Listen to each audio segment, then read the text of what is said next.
الو. ايوه، في ايه؟ رندا بنتي ممسوكه في سرقه؟ بالراحه عليا، واحده واحده، وفهمني في ايه؟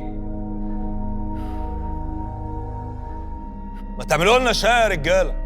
يا استاذ سالم، فاضل لك كوبايه شاي كمان وهيجي لك تجلط في الشرايين. بس يا بنت بقى ما توجعيش دماغنا. بت عيب، عيب، انا بنت ناس، عيب الرابطه اللي انا فيها دي، انا بنت الجيار بيه. ان شاء الله تكوني حتى بنت مين؟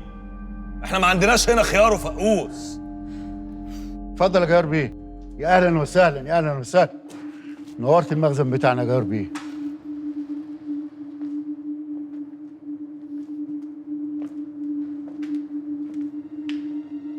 ما تقلقش يا جار بيه، ومساحه الرجاله ما كلمتني وانا نبهت عليهم يشيلوهم على كفوف الراحه، وادي الشنطه بتاعتهم اهي، ما حدش مد ايده عليها خالص. مش عايز اي حد يعرف اي حاجه عن الموضوع ده. فكوه. فكوه! الله يخرب بيوتكم، ده اللي انا قلت لكم عليه. شيلوهم على كفوف الراحه، تعملوا فيهم كده؟ ماشي، حسابي معاكم بعدين.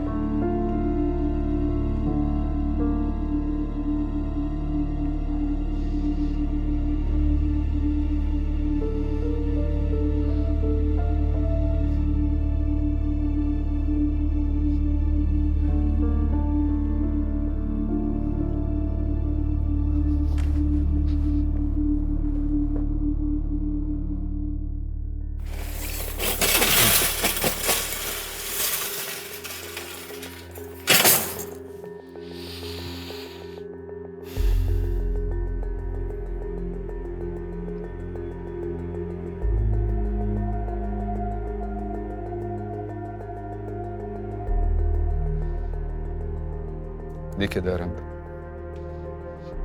دي اخر ثقتي فيكي. انا مش عارف اعمل ايه علشان اعيش مطمن ومش خايف عليكي. بابي انا بلا بابي بلا زفت.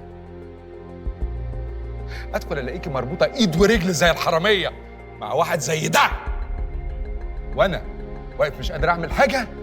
وكل ده ليه؟ علشان خايف من الفضيحه. يا بيه، أنا ممكن أقول حاجة؟ انت تخرس خالص لغايه لما اشوف هحبسك ازاي من غير ما بنتي تتلط في المصيبه دي. لا يا بابي، كريم مش هيتحبس. لا يا بابي، كريم مش. انتوا بقيتوا تشكيل عصابي بقى، صح؟ انتوا خلاص بقيتوا صحاب. كريم مش هيتحبس. خير ليه؟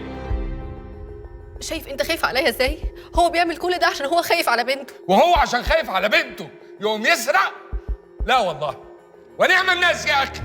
افهمني بس، كريم عنده بنت عندها 7 سنين، هو بقى خطفوها عشان يلهوا دراعه فيسرق المحل اللي هو شغال فيه، فهمت؟ يا بنتي مش هو ده اللي انت اثبتتي لمصر كلها بالفيديو اللي انت عملتيه ان هو حرامي واثبتتي عليه التهمه؟ والله العظيم. انت جايه دلوقتي تفهميني ان هو ملاك وانه عمل كل اللي عمله ده علشان خايف على بنته؟ والله العظيم انا ما كنت عارفه، ورحمه مامي اللي ما بحلفش بيها كده. كريم مظلوم. احنا كل اللي احنا عايزين نعمله بس دلوقتي ان احنا نديلهم الذهب عشان يرجع بنته، بعد كده هو هيسلم نفسه.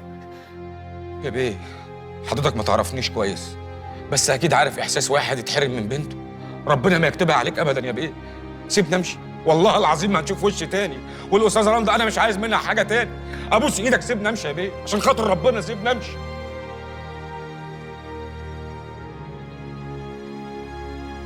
انا هسيبك تمشي بس علشان بنتي ما تتلطش معاك في الجريمه دي.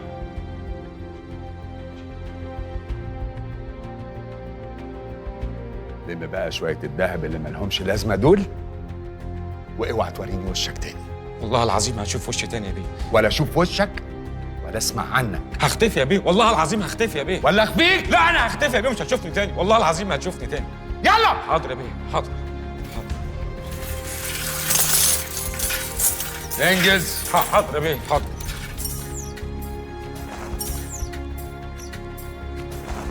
بره بره. من النهارده مفيش شغل، من النهارده مفيش خروج من البيت من غير اذن، مفهوم؟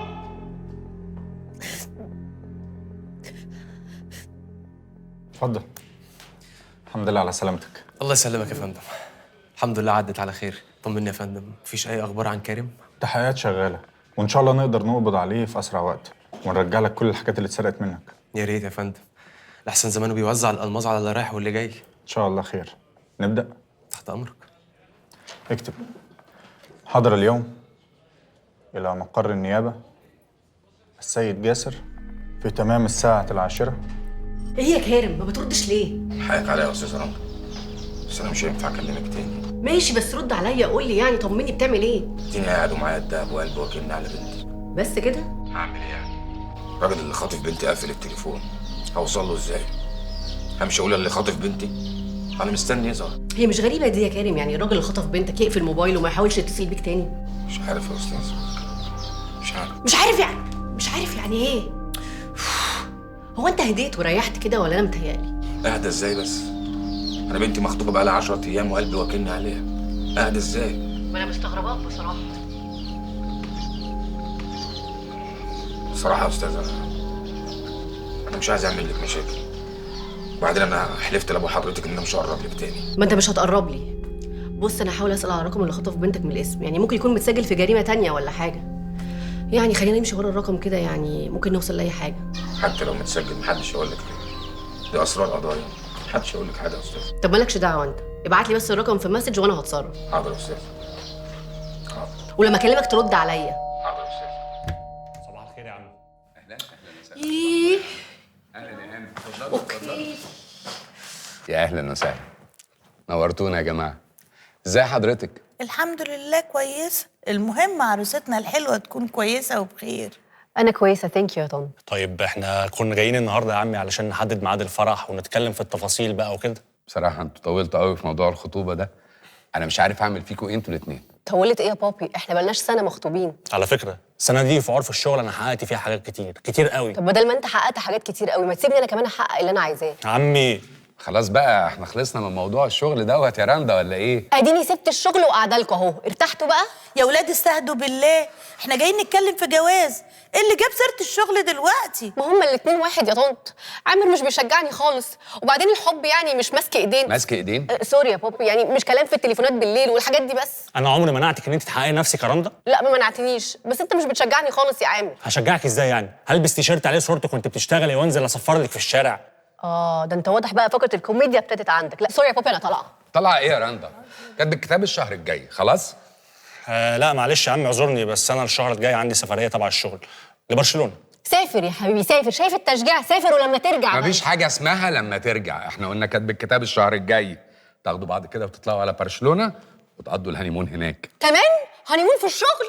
برشلونه يا رندا، ميسي. ده الكوميديا زادت قوي دلوقتي. سوري بقى. لا حد يرفض برشلونة؟ دي آه، برشلونة. اهلا وسهلا، شرفتينا يا هانم.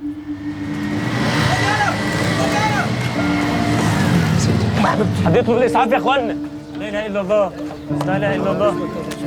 يا حبيبتي يا بنتي، ده انت سيد، حد يناديله. مفيش حاجه دي من الخضه، بس بنتي زي الفل والله زي الفل. هو ايه يا عم اللي زي الفل؟ هو احنا عمري ما البنت مغمى عليها ايه؟ اكيد في حاجه اتكسر. مفيش حاجه دي من الخضه، بس بنتك زي الفل. مين اللي خبطك يا بنتي؟ حبيبة قلبي، مين اللي خبط بنتي يا جدعان؟ اهو هو ده اللي خبطك ليه؟ اللي خبط انا ما خبطتهاش، انا ما خبطتهاش. ولا وربنا انت لو خبطتها ما هسيبك. مش هو اللي خبطها، اللي خبطها جري، مش ده اللي خبطها خالص. يا عم هو انا اللي شايفه بعينيا. وانت مين بقى؟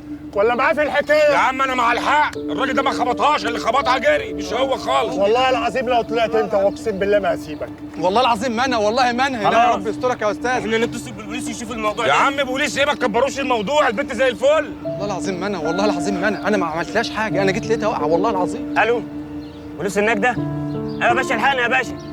يا باشا خبطوا البنت بالتوك توك يا باشا، دي فرتكوها. ماشي يا باشا. يا باشا ابوس ايدك، ابوس ايدك يا باشا، ما تمشيش وتسيبني، انت الوحيد اللي شفت الحقيقه وغلبت ولادك يا باشا، وغلبت ولادك. ما تسيبنيش يا باشا. استغفر الله العظيم يا رب. يا باشا ربنا يخليك. اتفضل يا متر. اتفضل يا ابني. ايه يا ابني طمني، وصلتوا لايه؟ استني بس يا خالتي نشوف الراجل يشرب ايه الاول. يا سيدي انا هشربه اللي هو عايزه، بس يطمني الاول. والله مش عارف اقول لك يا ام كارم. يا ابني قول، سايق عليك النبي قول. النيابه حققت مع ابن صاحب المحل، فاق من الخبط خلاص، قدروا يستجوبوه بشكل مبدئي. طب خير، وقال ايه؟ كريم كان بيقول ان جاسر ده واد مجدع وصاحب صاحبه. للاسف شهاده جاسر صعبت موقف كريم جدا، لانه اثبت بالدليل ان كريم مش اول مره يسرق. سبق وسرق فص الماس قبل كده، الكلام ده من حوالي سنه وهم لموا الموضوع. لا ده كذب، انا ابني عمره ما يسرق، ظلم والله العظيم ظلم. استهدي بالله بس يا خالتي، في دليل يا استاذ على الكلام ده؟ ابن صاحب المحل معاه ورقه على بياض ماضي عليها كريم. الورقه دي لو قدموها تسجن كريم من غير لا سرقه ولا حاجه. ما بالك بقى لو قدموها وقالوا انه كان سارق فعشان كده مضى على الورقه دي. بالظبط كده. الورقه دي اكيد متزوره، انا ابني لا يمكن يعمل كده.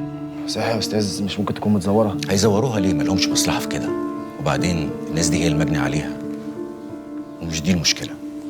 المشكله ان كريم متصور صوت وصوره، فبقت التهمه الموجهه ليه سرقه بالاكراه وشروع في قتل، يعني القضيه لابسه. بس اهو البوليس جه هناك اهو. الحقني يا باشا، الراجل ده يا باشا اللي كان عايز يخبط بنتي يا باشا. حرام تسيبوا الناس دي تدوس على خلق الله كده يا باشا. اهدوا، مش عايز كلام كتير، واللي واقف ما بيعملش حاجه ملوش لازمه يتفضل يمشي يلا. يا باشا والله العظيم حتى اساله الشاهد وانا ما عملتش حاجه يا باشا. يا باشا يا باشا انت مش قايل لي انك انت هتقف جنبي؟ ماشي وسيبني راح فين؟ ما هو الباشا قال لي ملوش لازمه يمشي. لا تمشي يا باشا، ده انت اهم واحد في الموضوع، ده انت الشاهد الوحيد. تعال يا باشا، تعال يا باشا، استهدى بالله كده وقول له اهو يا باشا، الشاهد الوحيد اهو يا باشا. انت شفت اللي حصل؟ يا باشا شفت اللي حصل. بطايق كنت الثلاثه. الحاجه الوحيده اللي تخلي كريم يتخفف عنه الحكم شويه انه يسلم نفسه، غير كده ملهاش حل.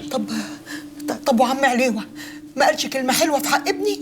ده كان بيحبه قوي. شهاده جاسر صعبت موقف كريم جدا، وكلام ابوه ملوش اي لازمه. وانت يا خالتي ما تعرفيش اي حاجه عن حوار السرقه اللي من سنه ده؟ اخص عليك يا طاهر، انا اللي هحكي لك عن كريم يا ولا؟ مش حال ما كنتوش اصحاب قبل ما تبقوا ولاد خاله. تواصلوا مع كريم، يا ريت تنصحوه يسلم نفسه. استاذنكم. نورت يا متر، اتفضل.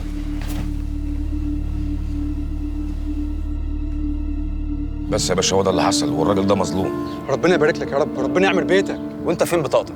بطاقتي جايه يا باشا، انا استعجلهم ان شاء الله واجيبها. هكلمهم في التليفون على طول. هو ده بيت مين؟ ده بيت عمي يا باشا، بس هو قاعد في المستشفى وانا بطاقتي هناك، بس انا هكلمهم في التليفون استعجلهم يا باشا. بعد اذنك يا باشا. ربنا يطمنك عليه. طب يلا بسرعه هات البطاقه. حاضر يا باشا حاضر.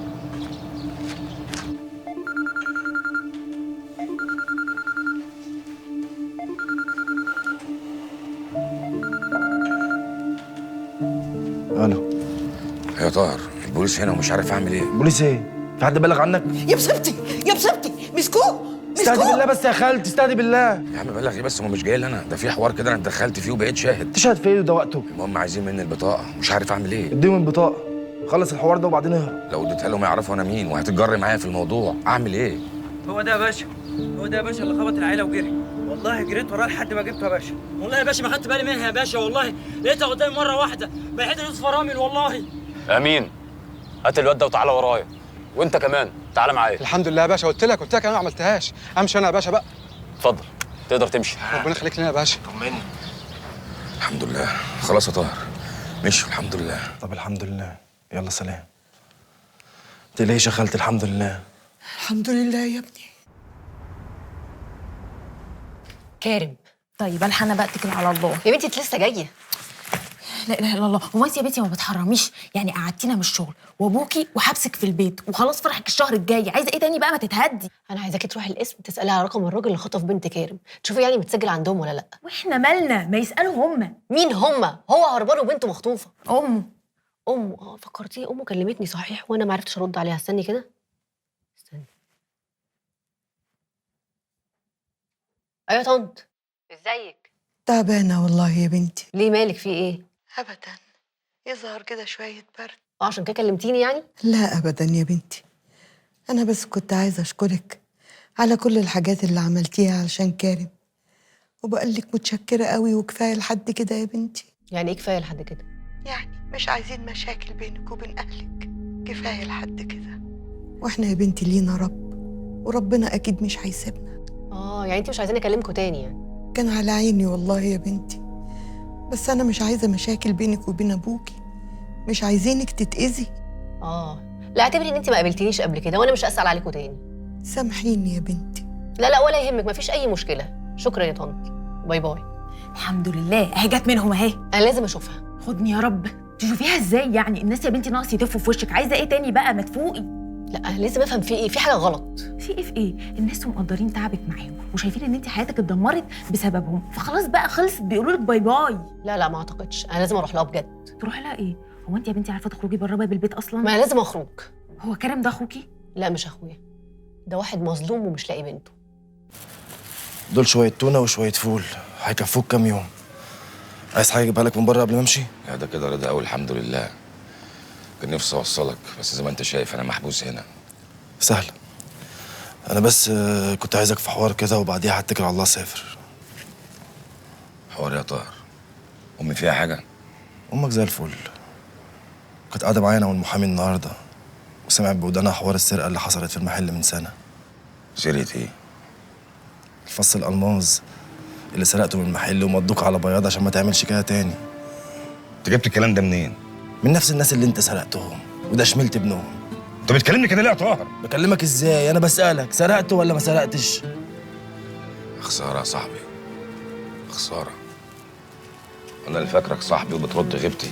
يا اسطى ما ترد عليا، سرقته ولا لا؟ سافر يا طاهر، سافر من غير ما اكون زعلان منك، سافر. طب يا اخويا حط نفسك مكاني، انا ما بقتش عارف اذا كنت انت صح ولا غلط. يا ريت احط نفسي مكانك او احط نفسي مكان اي حد بدل الحبسه اللي انا فيها دي. حرامي بالاونطه. يعني انت ما تعرفش بنتك فين؟ انت اتجننت يا طاهر؟ ما اتجننتش ولا حاجه، بس انت اللي مشكك الكل فيك بعمايلك دي. عمايل ايه؟ وانا عملت حاجه؟ انا مراتي باتت قدام عينيا وما عرفتش اعمل لها حاجه. حتى السرقه اللي سرقتها مسؤول عليها. قاعد متكتف وبنتي مخطوفه وبرضه مش عارف اعمل حاجه. عمايل ايه يا اخي؟ حرام عليك. خلاص حقك عليا، خلاص حقك عليا، بالله عليك ما تزعل مني. انا كنت بتكلم معاك كده فده من عشمي فيك عشان عايز اشوفك احسن الناس. وانا لو وحش يا طاهر ما كانش ده بقى حالي، ما كنتش اقعد القعده دي يا اخي. خلاص بالله عليك حقك عليا، بالله عليك ما تزعل مني يا اخي. خلاص قوم سافر بقى واتكل على الله، بلاش حرق الدم. يعني برضك لسه زعلان؟ بقول لك ايه، امي قالت لك تحط ورق جنون على صدرك في الغربه؟ لا. يبقى حط ورق جراد على صدرك في الغربه. ماليش في السياسه. بالله عليك ما تزعل مني يا اخويا. مش زعلان يا مش زعلان. تعال.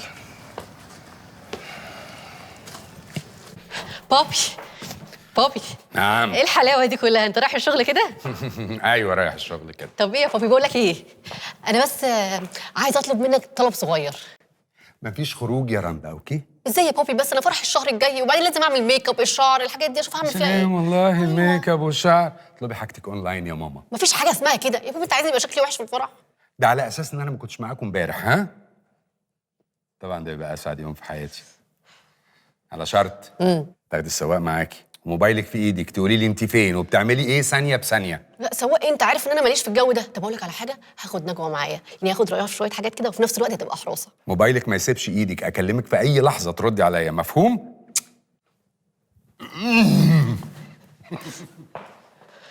موبايلك في ايدك ما تسيبيهوش، مفهوم؟ ماشي يا بنتي، اخرتيني معلش بقى.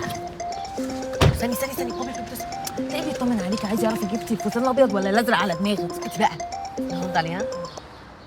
ايه يا بابا؟ يا رندا، ايه يا حبيبتي خلصتي حاجاتك؟ خلاص ايه وانا لحقت. طب ممكن تقولي لي انت فين دلوقتي؟ انا بجيب الفستان اهو، بس مفيش حاجه عجباني. ونجوى ايه برضو مش عاجبها حاجه؟ هي برضو ما فيش حاجه عجباها. طب اديها لي. خد اهي معاك. الو، ايوه انكل. يا نجوى، ايه مش عاجبك حاجه ليه؟ والله مفيش حاجه حلوه خالص. لا انتوا فين طيب؟ احنا في المهندسين، ابعت لك لوكيشن؟ لا عيب عليك، انا بثق فيكي. فين في المهندسين بالظبط؟ لا بهزر معاكي. لا طبعا عايزك تكوني على الثقه دي. طبعا انا قدها، ده احنا النهارده شفنا حته فستان ابيض، انا قلت لها والله العظيم ان انت لو شفته هتدمع من كتر الفرحه. لا ربنا ما يجيب دموع. هلا طب ما ترجعوا تجيبوا الفستان ده. لا احنا النهارده بس قلنا ننزل نتفرج وبعد كده ننزل نبقى نشتري بقى. طيب ماشي حبيبتي. نجوى خلي بالك على رندا. ها حاضر يا انكل، ما تقلقش خالص، في عينيا. لا يا حبيبتي انا مش قلقان. يلا باي باي. هو ايه اللي ابعت لك لوكيشن؟ لازم يعني تجودي؟ في ايه بقى؟ انا عارفه انا بعمل ايه كويس قوي، مالكيش دعوه خالص باللي انا بعمله، تمام؟ ماشي. وبعدين يعني ايه رايك في الحته اللي انا قلتها له كده في الاخر؟ هننزل يوم نتفرج ويوم ننزل نشتري عشان تعرفي تنزلي تاني براحتك. عجبتني دي بصراحه. عيب عليك. مع انك كفته خالص. بتضحكي على انت مجنونه؟ اتفضل. الاستاذ جاسر يا فندم صاحب محل الذهب اللي اتسرق واقف بره وطلب ان هو يقابل حضرتك. خليه يخش. اتفضل يا فندم. مصطفى بيه، اسف جدا اني بزعج حضرتك. ولا يهمك يا جاسر، اتفضل. ربنا يخليك يا فندم، انا المره دي مش هطول على حضرتك خالص، بس مفيش اي اخبار عن موضوع كارم؟ بص يا جاسر، انت عارف احنا شغالين اليومين دول على كام قضيه جديده غير قضيتك؟ بصراحه لا. تعرف كام واحد تحت بيفتح محضر جديد بقضيه جديده؟ انا شفت فعلا ناس كتير. ولو كل واحد عنده قضيه المباحث شغاله عليها هيجي يخبط علينا ويسال عملت ايه وسويته ايه؟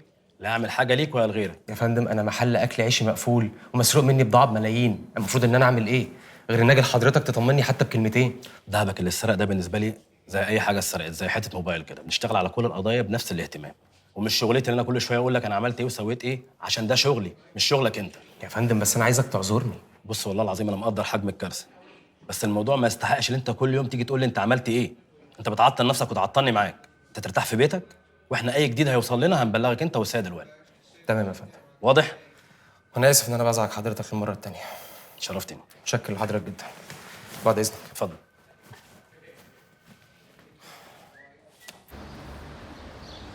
بقول لك ايه، عايزاكي تكلميه تقولي لي الو، انا عرفت مين اللي خطف بنت كارم. رندا ما تصدعنيش، انت عارفه اصلا انا ما كنتش عارفه اعمل كده، انا داخله اعمل كده اي كلام بس عشان الزن بتاعك. اقول لك على حاجه هتعرفي.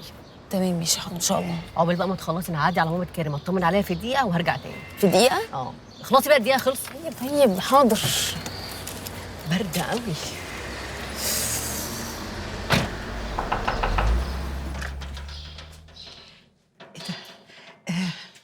انت جيتي تاني يا بنتي؟ الف سلامه عليك يا طنط، انا جيت عشان اطمن عليك يعني. كتر خيرك يا بنتي، بس يعني هو انا ممكن ادخل؟ اه طبعا، اتفضلي.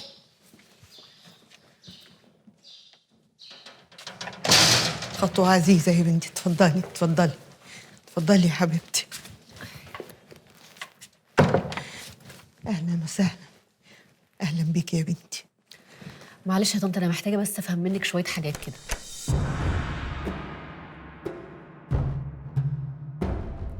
تيتا مش هتيجي تلعبي معانا؟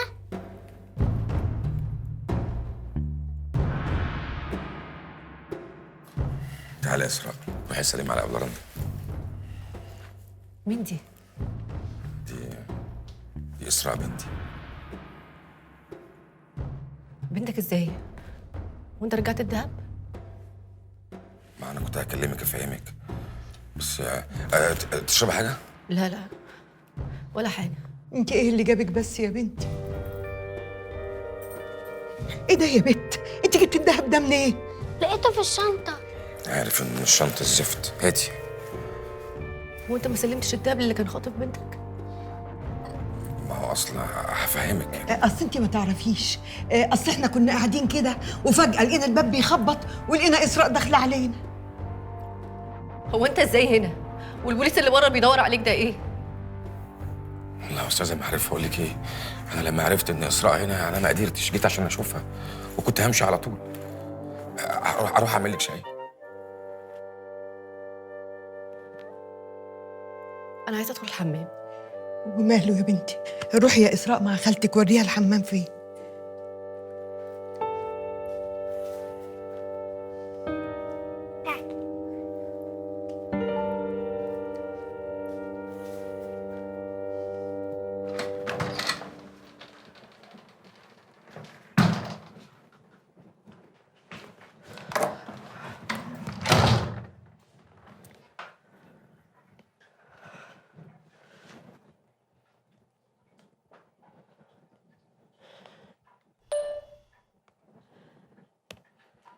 كريم حرامي، هو اللي خبى بنته الايام دي كلها وضحك علينا.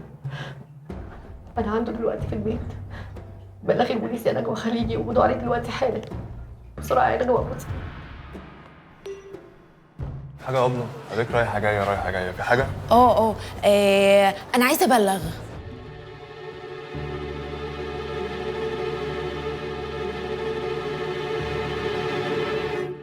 ايه ده؟ في ايه؟ في ايه؟ انا ما عملتش حاجه. يلا يا كرم من فرشه وشرف. يلا يا كرم من فرشه وشرف. مظلوم. انت يلا خدوه.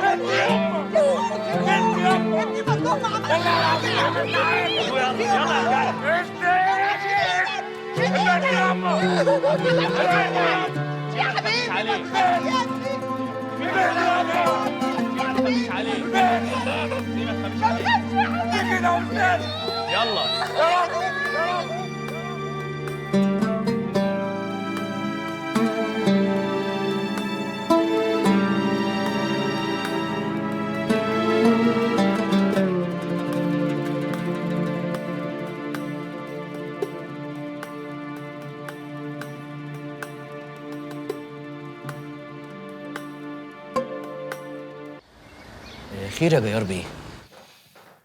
رندا عايزه ترجع الشغل تاني. الله اكبر، بس اشمعنى؟ اشمعنى انت هتخش لي قافيه؟ اقول لك ترجع الشغل تاني تقول لي حاضر هترجع الشغل تاني. حاضر ترجع طبعا. بص يا رضوان معليك، انا ورندا فرحنا اخر الشهر ومفيش اي مجال اننا ناجل. للاسف هي الفتره اللي فاتت نفسيتها كانت تعبانه شويه بعد قضيه الزفت الزباله اللي اسمه كارم. عشان كده قررنا انا وعمي ان احنا نرجعها الشغل تاني، يعني ممكن ده يساعد انها تكون افضل. يا الف مرحب، انا من الاول وانا نفسي انها ترجع، وانا جيت لحضرتك وطلبت منك وما سمعتش كلامي. بغض النظر ان كان عندك حق، سواء بقى اذا كان لمصلحتها ولا لمصلحتك انت. طبعا يا فندم، يا اهلا بيها. انا اكتشفت ان انا غلطت غلطه كبيره لما قعدتها من الشغل، نفسيتها تعبت، وانا الحكايه دي ضايقتني جدا وبقيت خايف لحسن تعمل في نفسها حاجه. فقلت اهو ترجع الشغل تاني تغير جو، بس يا ريت تبقى عينك عليها. طيب حضرتك كنت مكلمني يعني على بودي جاردات يبقوا معاها لا وكده؟ لا لا لا لا، انا مش عايز جو البودي جاردات ده خالص. مش عايز اضغط عليها، مش عايز اتعب لها اعصابها. يا ريت حد من الشركه، كان في بنت كانت بتشتغل عندكم. نجوى؟ ايوه نجوى. لا ده انا طردتها. ترجعها. حاضر. حاول تفهمها الظرف اللي رندا فيه. انا عايزها بس تشوفها هي رايحه فين وجايه منين. من بكره الصبح هكلم رندا واطلب منها انها ترجع الشغل تاني عشان ابعد الشبهه عن حضراتكم. لا خالص، بالعكس. يعني لو كده عمي يسمح لي انا اللي اقول لها. اعتقد لو جت مني انا هتبقى افضل شويه. عندك حق، قول لها انت يا عامر. شرفت يا رضوان. تحت امرك يا فندم، شكرا. بعد اذنك. اتفضل. ماشي، انا استاذن انا بقى يا عمي عشان الحق ابلغها. بتهيألي لو قلت لها دلوقتي هتعرف تنام اخيرا وهي مبسوطه. انا مبسوط قوي من طريقه تفكيرك دي يا عامر. عايزك تكون جنبها اليومين دول. متشكر قوي. ماشي، بعد اذنك يا عمي. اتفضل.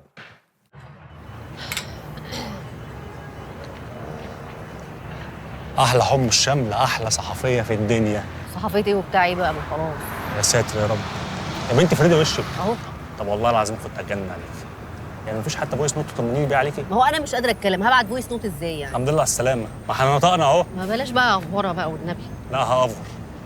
وانت مش فاهمه 4 ايام دولت بالنسبه للحب ليكي 4 سنين. لا بص سيبك بقى من ام الحمص ده، انا روحني. طب خلاص لا والله انت اوفر قوي. والله ما اوفر، صلي على النبي خلاص. عليه الصلاه والسلام. هو انت بجد وحشتيني. وانت والله وحشتني، فعشان كده نزلت اشوفك. بصي انا مش هنزلك برضه على الفاضي يعني. سيبك بقى من الحمص ده خالص. وهذه بقى التقيله. هتعصر ليمون على الحمص؟ لا. امال ايه؟ هعصر على نفسي ليمون وهنزلك الشغل تاني. انت بتحور. والله بتكلم بجد. احلف. والله.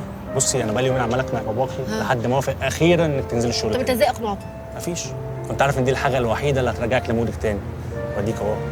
عايز تتاكدي بنفسك خدي كلميه على فكره. لا انا مش هكلمه لحسن يطلع الموضوع غلط ولا حاجه. لا. ساتر يا رب، يخرب بيت الشك اللي في دماغك. طب بقول لك ايه؟ إيه؟ سيبك بقى من الحمص وتعالى اعزمك على حاجه جامده قوي. ايه؟ دوره ملهلب نار على اول الشارع، تحفه. دوره؟ ماشي. يعني انت عزمتني على حمص، انا دوره يعني حاجه كحيتي كده من تردي ممكن الحمص، اسوق انا والنبي اسوق انا؟ اتفضلي. شكرا. الحمد لله على السلامة يا رندا. ربنا يخليك. نورت المكان والله يا استاذ. بجد؟ والله العظيم منور المكان. احلف. والله العظيم. ده الحاجات الحلوه دي يعني هو بتديني ده الفور الكلام على بقى. الصبح ده، ربنا يخليكم يا جماعه. دي خطوة عزيزة، مش كنتي تقولي انك جاية؟ كنا ذبحنا لك حد من الاعداد. هو انت مش عارفة ان انا جاية؟ لا عارفة يا اختي انك جاية، وهم مرجعيني الشغل مخصوص عشانك. بصي من الاخر كده انت بقيتي البوزيشن بتاعي، بقيتي شغلانتي الجديدة، عصفورة للست رندا. عصفورة ليه؟ هتجيب لي اخبار مين يعني؟ عصفورة عليكي مش ليكي، هجيب لهم هم اخبارك لبابا يعني وكده. انت عبيطة يا بنت انت. بقول لك ايه، تعالي بقى نفكر في اللي جاي، هنعمل فيه ايه؟ انا مش عارفة انسى اللي حصل، انا عمري ما اتضحك عليا كده قبل كده. يا بنتي ده واحد حرامي ونصاب، طبيعي يعني يضحك عليكي، ده شغله يا بنتي وملعبه. انا كل اللي صعبان عليا بنته اللي خفاها الايام دي كلها، ولا امه كانت هتموت عليه. كان نفسي قوي ما اكونش انا السبب في كل اللي بيحصل ده. يا بنتي انسي بقى، انسي. مش هعرف انسى. انا نفسي اتكلم معاه. اصطبحنا واصطباح الملك لله. هو مين؟ كارم. يا بنتي بقى، يا بنتي، هو ما فيش غير الموضوع ده اللي هنتكلم فيه؟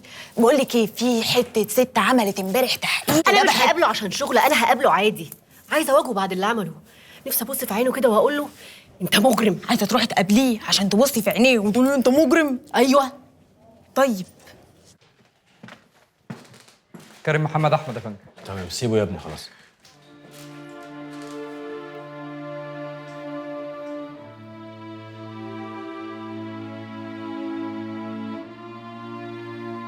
ايه؟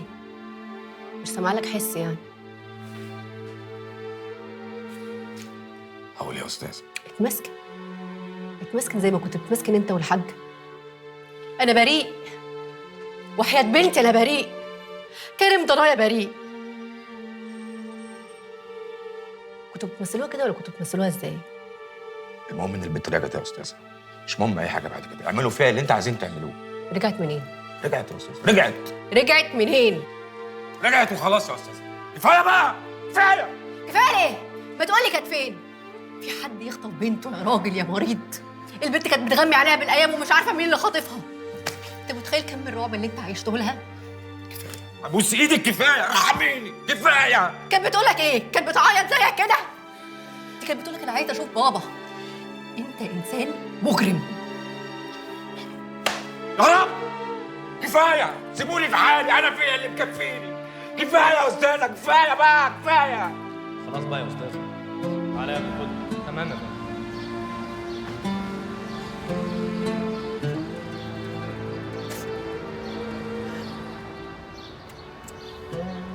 طب انا ممكن اعرف في ايه دلوقتي؟ بتعيطي ليه؟ كارم وطلع حرامي وكذاب، وانت بنفسك رحتي وفشيتي جلك فيه. في ايه تاني بقى؟ مش عارفه، صعبان عليا نفسي قوي. الراجل ده فعلا اثبت لي ان انا هبله وعبيطه.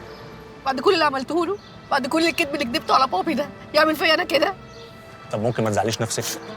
على فكره هي تجربه وعدت، وانت اكيد اتعلمت منها. انا فعلا اتعلمت منها. اتعلمت ان بابي كان صح، كلكم كنت صح، انا الوحيده اللي كنت غلط.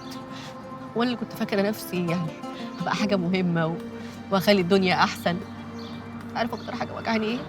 ايه؟ انا كنت نفسي اثبت لكم ده، بس انا ما عرفتش. انا برضو لسه رندا الجيار، بنت الجيار بيه، الهبله العبيطه الساذجه اللي شغاله بالواسطه، اللي ملهاش اي 30 لازمه. على فكره انت ممكن تكوني شغاله بالواسطه، بس ده مش معناه انك مالكيش لازمه. مش عايز اسمع الكلمه دي تاني، ها؟ هي دي الحقيقه. مش صح على فكره. انت اكتر حد في الدنيا دي كلها ليه لازمه بالنسبه لي. ميرسي، شكرا. بحبك. طب ايه؟ هنشوف شغلنا بقى ولا ايه؟ مش عارفه، انا شكلي هسيب الشغل. مش ده اللي كنت نفسك فيه؟ كنت، بس خلاص بقى، ترجعي الشغل وتثبتي نفسك اكتر من الاول.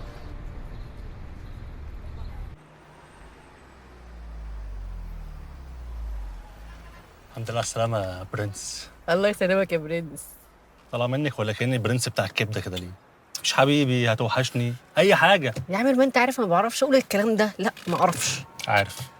طب يلا انزلي علشان الشغل بتاعك، عندي النهارده حاجات متلتلة عايز أخلصها عشان الهانيمون. يمون. إيه؟ يمون يعني يا قمري. يا قمر؟ لا والنبي والنبي ما تقولش الكلام ده عشان خاطري والنبي. يعني ما كانتش عاجباك يا برنس؟ أنا همشي بقى. باي باي. لا والنبي، لا والنبي خدوني من هنا بسرعه. بقول لك ايه، عرفتي ايه اللي حصل في قضيه كريم؟ ايه؟ الذهب اللي مسكوه معاه مش هو كل الذهب، صرف حاجات كتير قوي منه. اقول لك ايه بس، عيل واطي وزباله. مش كده وبس، الحاجات اللي لقوها معاه ما تكملش 1,000,000 جنيه، وهو اصلا سارق حاجات ب10 مليون جنيه. ومش الذهب بس اللي سرقه، لا ده اتصرف في الالماظ قبل ما يتمسك.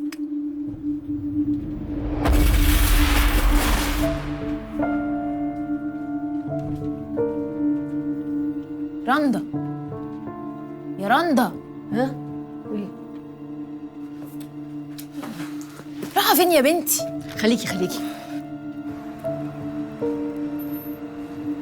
يا لهوي هبكي يعني دون على الايام دي كلها توصلني النهارده. ايه القرف ده؟ ايه يا بنتي قطعتي نفسي؟ تعالي وصلي بسرعه.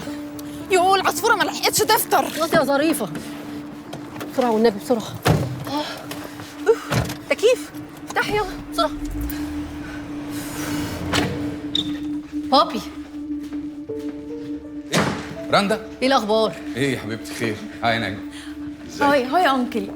ايه خير؟ ايه اللي حصل؟ مفيش حاجه هتحصل يا انكل وانا موجوده. لا مفيش اي حاجه. بقول لك ايه، كنت عايزه اوريك الشبكه اللي عامر هيجيبها لي كده. بص ايه رايك في الاسوره دي؟ حلوه ولا لا مش حلوه؟ فاكر الشنطه اللي مسكتها مع كارم؟ يوه، ايه اللي جاب سيره الزفت ده تاني؟ استنى بس، كان معاها قطقم الماس كده جوه، كانت حلوه قوي، كنت عايزه اشتري حاجه زيهم. الماظ ايه بس يا رندا؟ ما كانش معاها اي الماظ. لا كان معايا ازاي يا بابي، انا فاكره. يا بنتي انا كبرت بس ما خرفتش، ما كانش فيه الماظ، انا اللي مفضي الشنطه بايدي. كان في طقم كامل كده، فاكره؟ طقم كامل الماظ. طقم كامل ايه؟ كوليه وعقد واسوره لا طبعا ما كانش فيه اي حاجه زي كده. خساره، شفتهم فين؟ اكيد شفتهم في حته تانية بقى. طيب خلاص، ميرسي قوي يا بابي. ايه اقعدوا تتغدوا معايا النهارده. انا بس عندي فيديو كول كونفرنس جوه، هخلصه في دقيقه. ما تمشوش، هتتغدوا معايا. ايش رندا؟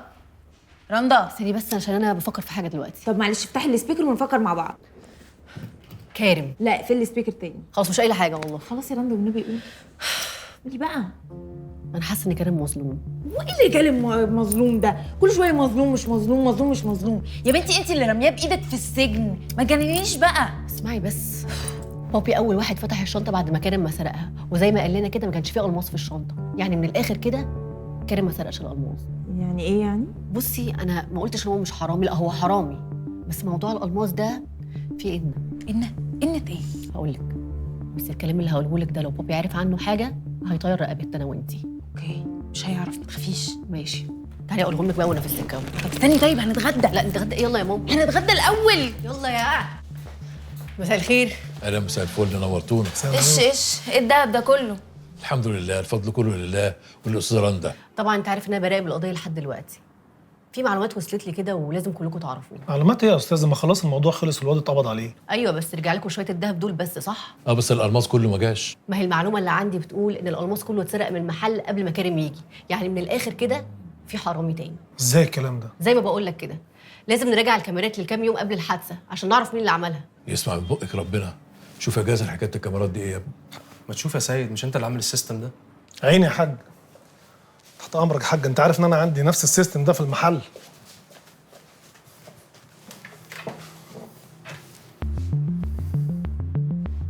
ايه ده؟ ايه؟ مفيش اي حاجه قديمه موجوده. يعني ايه مفيش اي حاجه قديمه موجوده؟ يعني ممكن يكون حد مسحهم.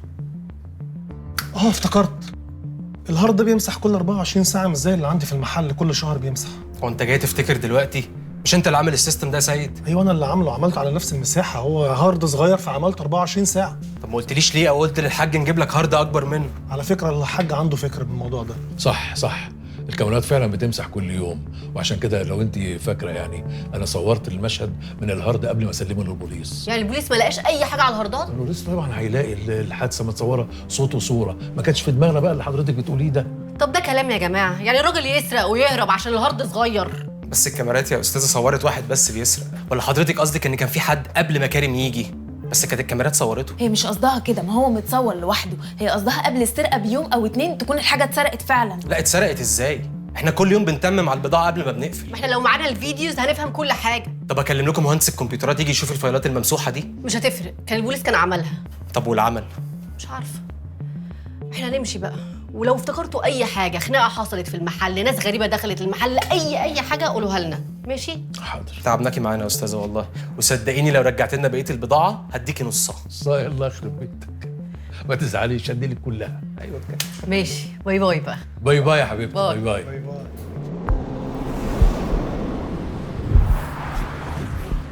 انا ظهري وجعني من القعده دي، عايزه اروح انام في البيت. وانا عندي مونتاج لازم اخلصه. فكروا معايا والنبي، انا حاسه الكاميراز دي اتمسحت بفعل فاعل. طب ما نحاول نجيب الهاردات، وممكن ببرنامج او اي حاجه نرجع الفيديوهات اللي اتمسحت. ما قلنا بقى كان البوليس عملها. انت صح. طب بقول لك ايه، هي الكاميرات دي فيها واي فاي، فممكن نهكرها يعني عادي. حتى لو هتهكريها زي ما انت بتقولي عمرها ما هتجيب لك الماضي، هي مش آلة زمن حضرتك. يا شيخه بقى وانا مالي، وانا هقرف نفسي ليه؟ بس لقيتها. ايه؟ المحلات اللي حوالين محل الدهب اكيد فيهم كاميرات تانية. لو جبنا الماتيريال بتاع اليومين اللي قبل السرقه اكيد هينفعونا بحاجه. حلو. حد يروح بكره للمحلات دي ويقفشها فلوس ويلم كل الفيديوهات دي. لا بكره ايه، يلا بينا دلوقتي، انا هديك فلوس وتجيب لي الفيديوهات. يلا. لا دلوقتي ايه، انا ورايا شغل. شغل ايه؟ لا بقول لك ايه، ده ابوها واصل وممكن يرفدك، وممكن بمكالمه تانية يعينك مدير المكان. براحتك بقى. يرفدني ايه يعني؟ يلا بينا. يا ريت. يلا. تفتكري هيعرف يجيب الماتيريال؟ مش معاه فلوس يعني، اكيد هيعرف. على فكره ممكن الناس ما ترضاش عادي جدا، الفلوس مش كل حاجه يا مامي. لا ده عندك انت يا رندا، هنا الفلوس مش كل حاجه، انما هنا الفلوس كل حاجه. الهاردات اهي سخنه وطازه. بتهزر؟ راديو عيب عليك، ده انا شبانه. الناس اول ما شافت الفلوس كان ناقص يدوني الفيديوهات الشخصيه اللي على موبايلاتهم. هي الدنيا جرى فيها ايه؟ الدنيا بقت مش تمام خالص. ايه الاوفر ده؟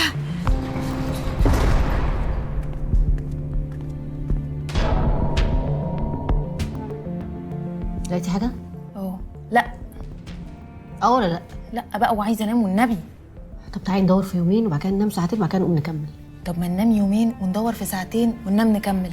ما كفايه استظراف بقى، انت تو ماتش استظراف. عايزه انام بقى والنبي. خلصي بقى يا مامي. حاضر، صبرني يا رب.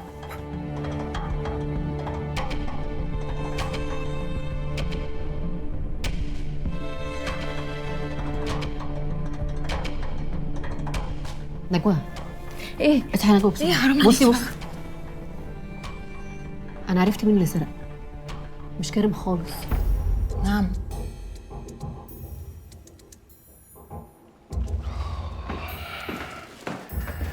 شكرا.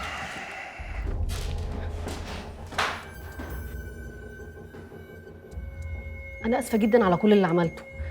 انا ما كنتش قصدي، ما كنتش عارفه اي حاجه، وانت كمان ما كنتش عارف اي حاجه، صح؟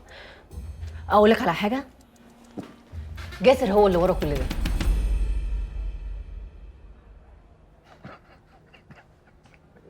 جاسر مين؟ جاسر عليوه، ابن صاحب المحل. جاسر عليوه. هو انت بتلوشي يا استاذه؟ تطلبي لي البوليس وتحبسيني وفي الاخر تتهم الراجل الطيب وابنه في سرقه المحل بتاعهم يا استاذه. انا ما قلتش الراجل، انا قلت ابنه. ابنه. وبعدين طيب، بقول لك يا استاذه، ايه رايك لو ريحت اعصابك يومين كده وهديتي كده في السرايا الصفراء في العباسيه؟ عارفه العباسيه؟ عارفاها. طب لو قلت لك كده هتزعلي؟ هزعل قوي. خلاص مش هقول لك حاجه. اقول لك على حاجه، جاسر هو اللي سرق الالماس قبل ما تخش المحل، بس انا مش عارفه اثبت عليه ازاي. طب تيجي ازاي دي؟ هقول لك. جاسر كان كل يوم بعد ما يقفل المحل كان بياخد معاه شنطه ويفضل قاعد مستنيك بره عشان تيجي تخش تسرق المحل، ما بتخشش، يخش تاني بالشنطه يحطها تاني في المحل. الشنطه دي هي اللي جواها الالماس. هي اللي جواها الالماس؟ ايوه. انا اروح اقول لهم ان جاسر ابن عليوه هو اللي سرق المحل بتاعهم. كان بيخش المحل بتاعه مع شنطه وبيخرج من المحل بتاعه مع شنطه. طب ازاي يا استاذ؟ اعقليها يعني. انت بتستظرف. بستظرف يا استاذ. انا اكتر واحد عايز اصدق كلامك ده. نفسي اخش بيتي واشوف بنتي واشوف امي وارتاح. نفسي ابقى بريء يا استاذ، وفي حد يكره؟ وانا متاكده من اللي انا بقوله وهثبت للكل انك بريء. والله العظيم بريء يا استاذ. طب انا همشي بقى يا بريء. مع السلامه. يعني كده خلاص كريم هيطلع؟ انا فاضل لي بس اعرف مين اللي كان خاطف البنت وبعد كده كل حاجه هتبان ان شاء الله. كريم هيطلع. ربنا يكرمك يا بنتي، قادر يا كريم. والله ما انا عارفه اشكرك ازاي على كل اللي بتعمليه علشاننا ده. انا مش عايزاكي بس تكوني زعلانه مني على اللي حصل. لا خلاص بقى، المسامح كريم بجد. وبعدين انا ثقتي في ربنا كبيره، وكمان واثقه فيكي قوي انك مش هتسيبي كريم في محنته. اسيبه ايه؟ ده انا عماله اجل في جوازتي لحد ما اجيب حق كريم. ربنا يكرمك يا بنتي يا رب، قادر يا كريم يا رب. بصي بقى، انا عامله حته كيكه تستاهل بقك، هروح اجيبها لك. اوكي.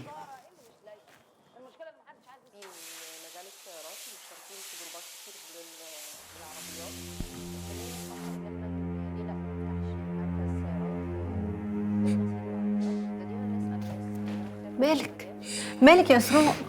الصوت ده اللي انا كنت بسمعه في الاوضه. اوضه ايه؟ الاوضه اللي انا ما كنتش بشوف فيها بابا والبس اللي بيغمى عيني. طب صوت ايه طيب؟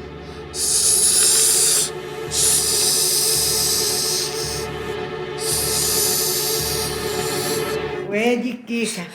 انا بالهنا. تعبانه والله، انا تعباكي جدا معايا حبيبتي، بالهنا على قلبك. ربنا. بقول لك فين الريموت؟ هاتي الريموت، اقفلي بقى البتاع ده اللي بيوجع عينيكي. ليه؟ انا همشي بقى عشان انا اتاخرت. ماشي حبيبتي، مع الف باي باي سلامه. يا اسراء.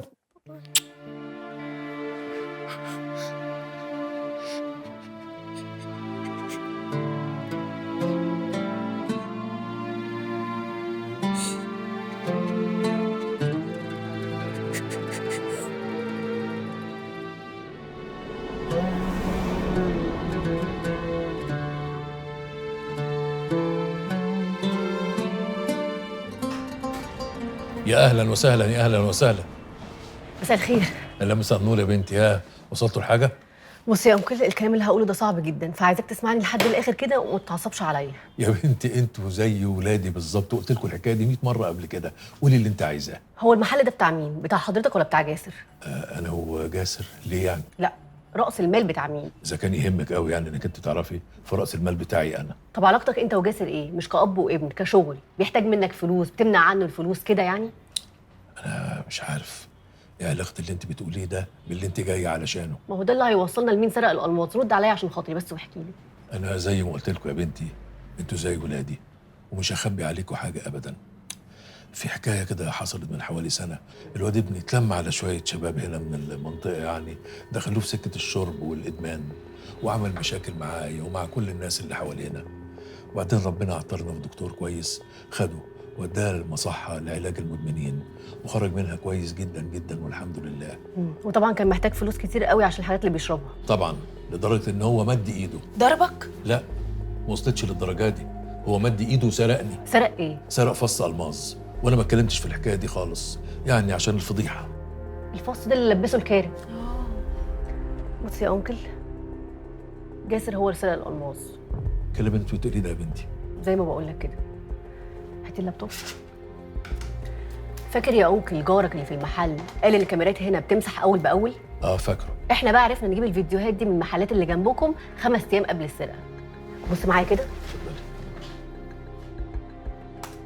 اهو جاسر دلوقتي اهو بيقفل المحل، خرج وشايل الشنطه اللي فيها الألماس في ايده. شايفها؟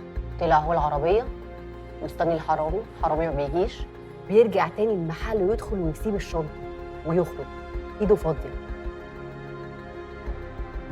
كل يوم في ال5 ايام اللي قبل السرقه كان بيعمل كده. ليه بقى بيعمل كده؟ انا مش فاهم.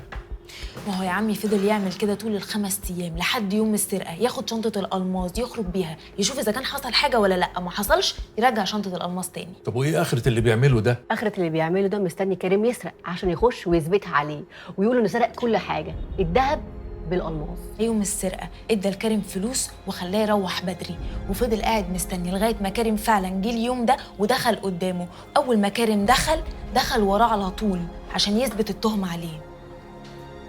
ليه يا ابني كده؟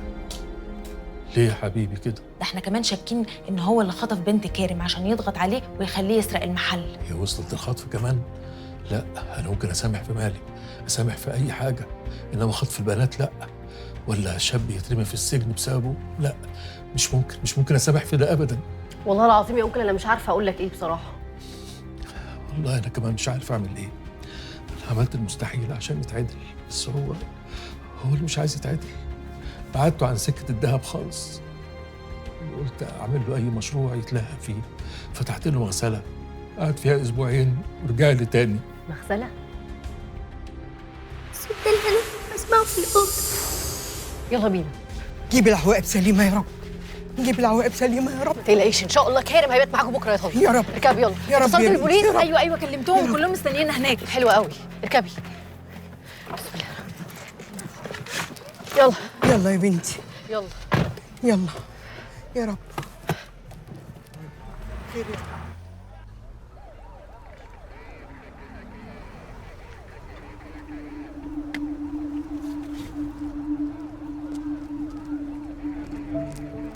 احنا متشكرين جدا يا فندم على سرعه الاستجابه. شغلنا يا فندم ولا يهمك. اتفضل. دور يا شبانه. جاهز؟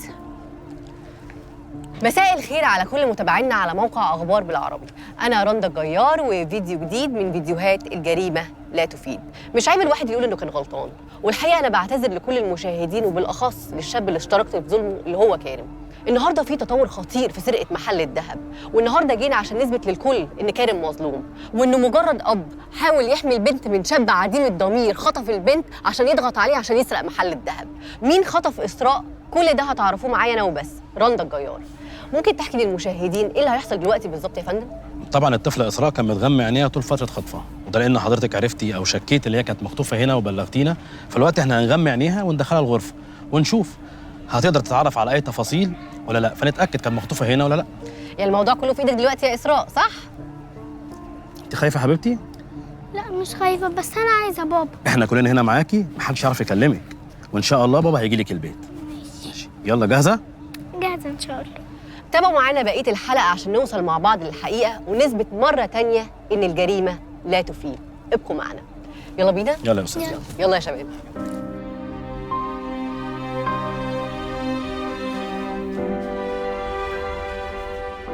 هي يا اسراء، فاكره كان بيقعدك فين؟ فاكره اي حاجه في الاوضه؟ كان في هنا سلمة كنت على طول بتكعبل فيها.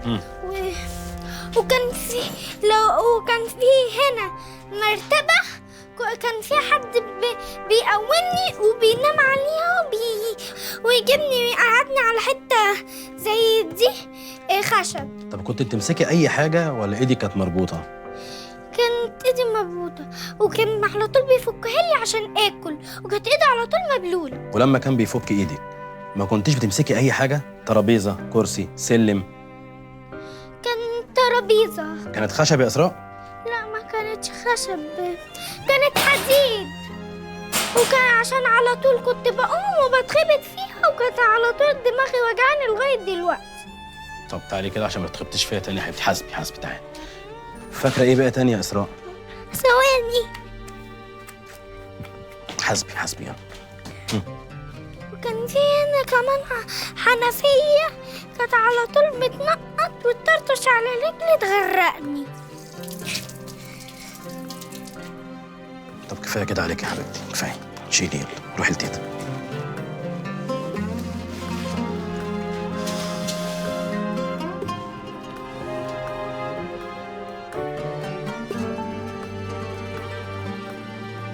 ايه يا راجل دوختنا عليك. انا قلت كل حاجه قدام النيابه خلاص. هايل. اعترفت بقى على نفسك؟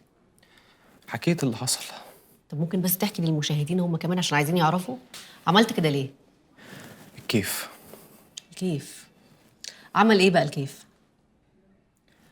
سيطر عليا، يخليني اعمل حاجات وانا مش في وعي. خطفت بنت كريم ازاي؟ انا ما خطفتهاش، انا بعت حد خدها من قدام المدرسه. بتاع المغسله مش كده؟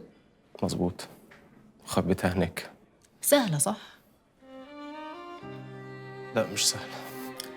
طب لو كريم ما كانش سرق كنت قتلت البنت؟ هو فعلا ما كانش ناوي يسرق او مش عارف يسرق. سبت له المفاتيح قدامه وقلت يمكن يعمل عليها نسخه. ازاي؟ لقيته محتار مش عارف يدخل المحل ازاي. اديته مفاتيح العربيه قلت له يغسلها لي، قلت وش يعني هيطلع نسخه عليها. طب انت برضه ما ردتش على سؤالي. لو كريم ما سرقش كنت قتلت بنته؟ لا طبعا، بدليل ان هو لما سرق وديتها له لحد البيت.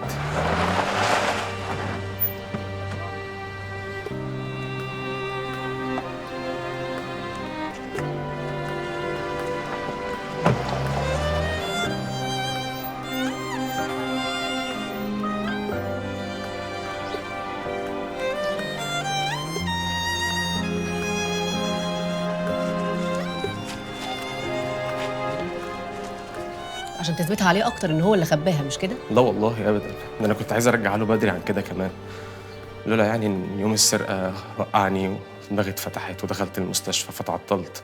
اعمل له ايه يعني؟ يا حرام، ازاي كريم يعمل كده؟ طب ايه اللي خليك تخش عليه وهو بيسرق؟ عشان اكشف وشه واخلي الكاميرا تشوف. غلطان برضه كريم. لا انا اللي غلطان. طب وباباك؟ باباك ذنبه ايه؟ هو السبب في اللي انا فيه دلوقتي ده. يا راجل حرام عليك، بقى باباك الطيب ده هو السبب؟ ايوه عشان هو اصلا وحش، كان بيبخل عليا بفلوسه اللي هي اصلا فلوسي. عشان بيحبك. تمام، انا اللي غلطان. وبكده أعزائي المشاهدين يكون خلصت القضية النهاردة بالقبض على المجرم والمحرك الأساسي للجريمة دي اللي هو جاسر. وبعد تنازل الأستاذ عليوة عن المحضر اللي ضد كارم يكون كده كارم بريء. كات. على فكرة أنت ظلمت نفسك قوي أكتر ما ظلمت كارم. انا مستعد لاي عقاب.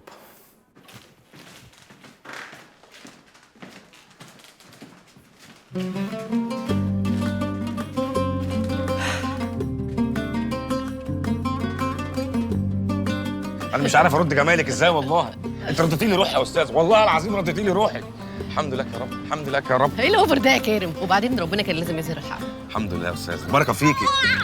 حبيبتي الحمد لله على سلامتك يا كارم. الله يسلمك يا بيه.